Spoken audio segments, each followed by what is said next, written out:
Bu Rasmina, saya tahu apa yang Anda alami belasan tahun bukanlah sebuah kisah yang mudah untuk diceritakan.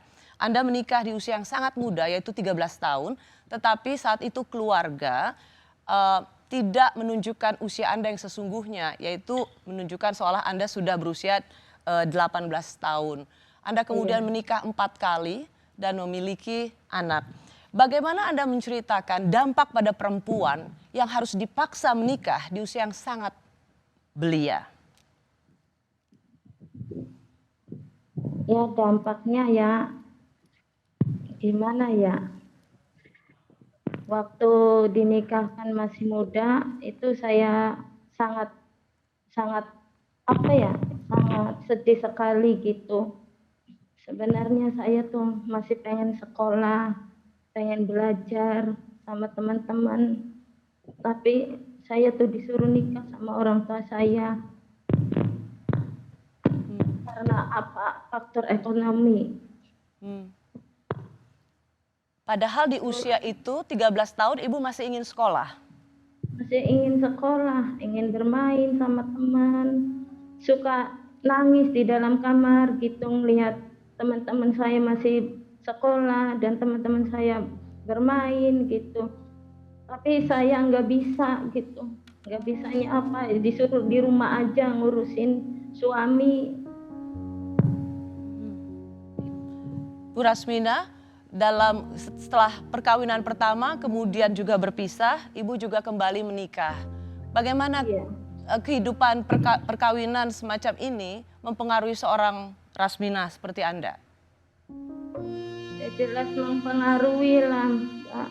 Karena apa ya? Itu pengennya masih bersekolah dan cita-cita saya pengen jadi guru gitu. Tapi saya disuruh nikah terus sama orang tua. Saya nggak bisa nolak gitu kemauan orang tua. Karena apa, orang tua saya tuh yang satunya yang laki-laki lumpuh, yang cari makan cuma orang tua saya yang perempuan gitu. Ibu menikah umur 13 tahun, lalu 16 tahun, lalu Iya. juga 20 tahun dan kemudian Iya. menikah umur 25 tahun. Iya, iya. Ibu juga punya anak-anak perempuan? Iya, punya 3. 3. Dari pengalaman Ibu Rasmina, dari seluruh perjalanan hidup Ibu yang begitu susah, lalu pelajaran apa yang ingin Ibu wariskan pada anak-anak perempuan Ibu Rasmina?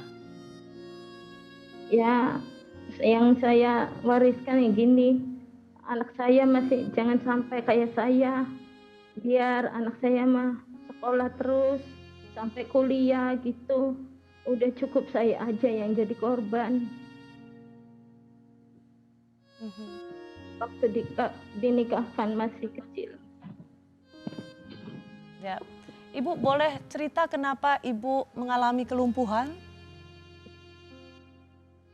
Waktu itu saya nikah sama orang yang ketiga gitu.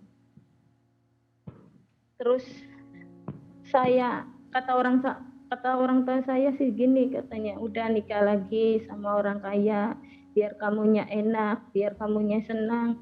Nggak tahu-taunya ya di sananya ya biasa disuruh kerja, ngurusin di sawah, ngurusin mertua, nenek, terus suami, kan sakit-sakitan.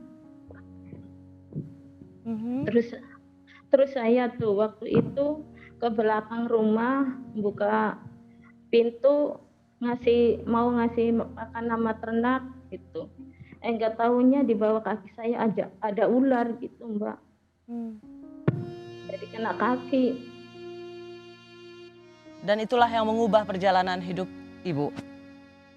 Iya. Apakah juga selama perjalanan rumah tangga 4 kali menikah, diawali dengan di usia yang sangat belia, Ibu juga mengalami kekerasan dalam rumah tangga? Kalau kekerasan sih enggak, alhamdulillah enggak. Tapi ya itu disuruh-suruh ya ngopenin mertua, nenek, suami, gitu. Turun ngorek nganu sawah, ngurusin sawah, disuruh masak-masak, nyuci. Makanya saya tuh udah cukup saya aja gitu. Kalau di anak-anak saya sih jangan sampai kayak saya, udah cukup. Bu Rasmina, terakhir saya ingin katakan pada Ibu, saya termasuk yang ikut merasakan betapa beratnya beban Ibu Rasmina. Sejak usia dini sudah harus dipaksa menikah karena kondisi ekonomi. Menurut Ibu, meskipun sebuah keluarga mengalami kesulitan ekonomi, sebagai seorang perempuan yang pernah mengalami paksaan pernikahan di usia dini, mengapa perempuan atau anak perempuan tidak boleh dikorbankan? Iya, jangan sampai gitu, jangan sampai disuruh nikah anak mah. Udah anak mah disuruh belajar sampai kuliah, sampai kerja, udah cukup saya aja. Saya rasanya gimana, Mbak, kalau dinikahin masih kecil gitu. Saya tuh nggak enak perasaannya. Ibu Rasmina dalam perjalanannya belasan tahun harus menjadi korban dari pernikahan anak di bawah umur, tapi ia juga seorang aktivis yang ikut mendorong revisi usia anak, usia perkawinan bagi anak-anak. Menurut Ibu itu penting untuk direvisi oleh negara? Penting lah, Mbak.